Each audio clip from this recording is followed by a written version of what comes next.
रोहित की दीदी समीक्षा की शादी अर्पित से हुई थी। रोहित 20 साल का था, जो कि अपना पूरा दिन मोबाइल पर ही निकालता था। कभी पबजी खेलता तो कभी यूट्यूब चलाता। एक दिन अर्पित और समीक्षा समीक्षा के मम्मी पापा से मिलने आते हैं और देखते हैं कि रोहित मोबाइल से हटने को तैयार ही नहीं है। अरे रोहित, तुम्हारी तो आईआईटी की परीक्षा है ना? तुम तैयारी नहीं कर रहे हो परीक्षा की? वो सब तो मोबाइल पर ही हो जाएगा। ये देखिए, ये है गूगल। इससे जो भी पूछो वो सब बता देता है। तो आखिर कागज क्यों बर्बाद करूं? अरे पर तुम इन प्रश्नों की तैयारी बिना लिखोगे कैसे? उसमें क्या है, ये देखिए नोटपैड, बिल्कुल कॉपी जैसा है, इसी पर कर लूंगा। हम जब तुम्हारी उम्र के थे तब हम दोस्त मिलकर प्रश्न हल किया करते थे। उससे हमारी हैंडराइटिंग की भी प्रैक्टिस हो जाती थी और समय का भी अंदाजा लग जाता था। और फिर साथ में हम एक दूसरे की मदद भी कर देते थे अगर कोई अटक जाए तो। आपका जमाना अलग था जीजा जी, अभी जमाना फास्ट और स्मार्ट हो गया है। जमाना क्या, अब तो फोन भी स्मार्ट हो गया है। समय के साथ बदलना पड़ता है जीजा जी। अब बस भी कीजिए, आप हर चीज को लेक्चर में बदल देते हैं। रोहित अच्छा कर लेता है परीक्षा में। इतने में अर्पित के सास ससुर जी आ जाते हैं हॉल में, और अर्पित इस बारे में बात नहीं करता।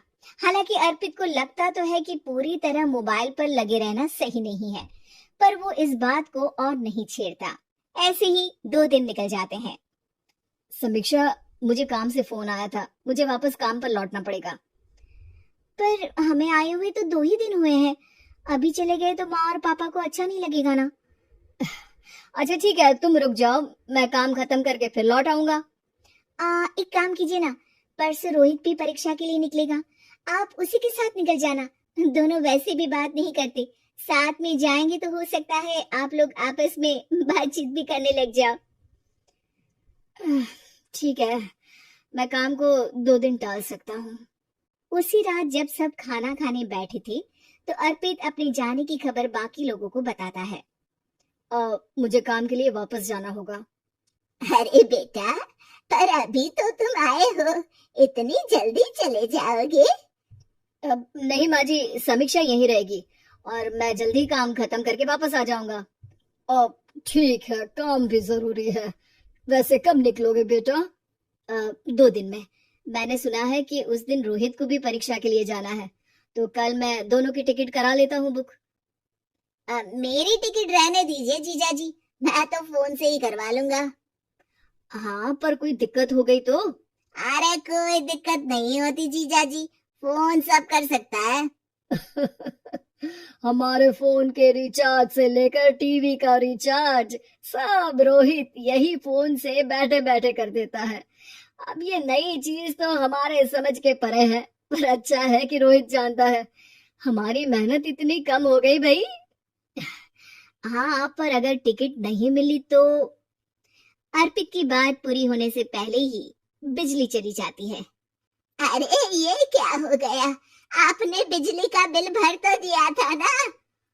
अरे नहीं, मैं तो भूल गया था। अरे टेंशन मत लो माँ। देखा जीजा जी, आप बिजली का बिल भी भर सकते हो, समय बदल गया है। एक बार फिर अर्पित इस बात पर बहस नहीं करता। अगले दिन जाकर अपनी टिकट करवाता है और पैकिंग कर रहा होता है जब शाम को अचानक से रोहित के चिल्लाने की आवाज आती है। नहीं, प्लीज प्लीज हो जा, ऐसा मत कर यार, प्लीज हो जा। अरे क्या हो गया रोहित? दीदी, सर्वर हैंग हो गया, मेरी टिकट नहीं हो पाई दीदी। क्या मतलब टिकट नहीं हो पाई? इतने में वहां रोहित की मम्मी और पापा भी आ जाते हैं। अरे क्या हो गया? माँ, मेरा टिकट नहीं हो पाया, सर्वर डाउन हो गया। अरे पर तूने तो बोला था कि हो जाएगा। हो जाता है, पर अब क्या करूं, ये क्या हो गया? अब कल की तो कोई बस भी नहीं है, ना ही अब टिकट मिलेगी ट्रेन की कल के लिए।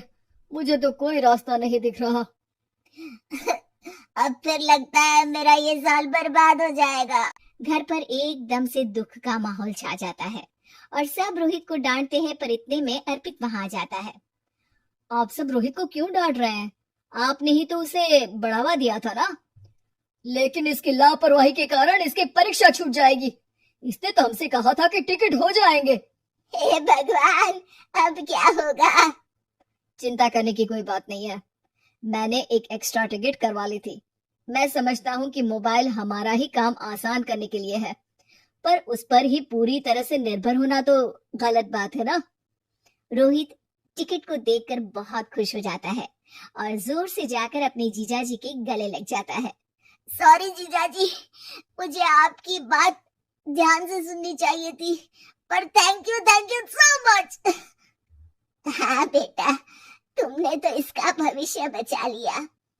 शिक्षा, दूसरों से मदद मांगना गलत नहीं, पर दूसरों पर निर्भर हो जाना गलत।